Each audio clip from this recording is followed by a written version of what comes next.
So Scott, how does your solution address the CMS directory requirements? Well, to start, it was developed with member plan participation. So we worked with our member organizations to develop a product that would meet the market's needs.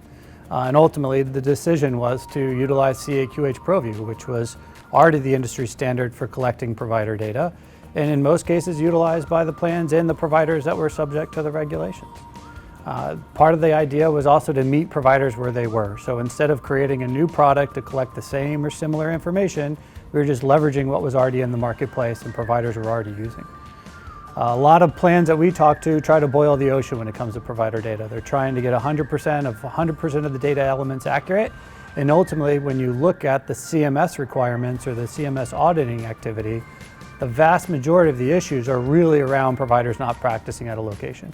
A distant second to that is phone numbers.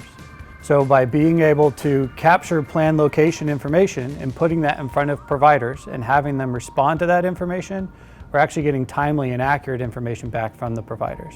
They're able to log into their ProView profiles, look at the new addresses that the health plans have for that provider, and accept or reject those locations.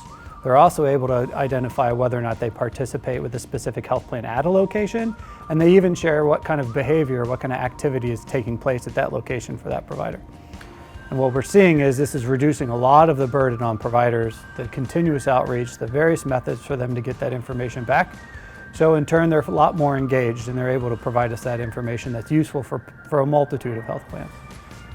It's working, and that's what's important, right? We hear a lot of different approaches to solving directory problems in the industry, but ours is really working, both for the providers, because they're able to go into the system that they're used to, update and manage that information, and for the payers who are actually being able to get real information out of the system and be able to take action with it. And collectively as an industry, we're really solving the problem in the most efficient and streamlined way possible.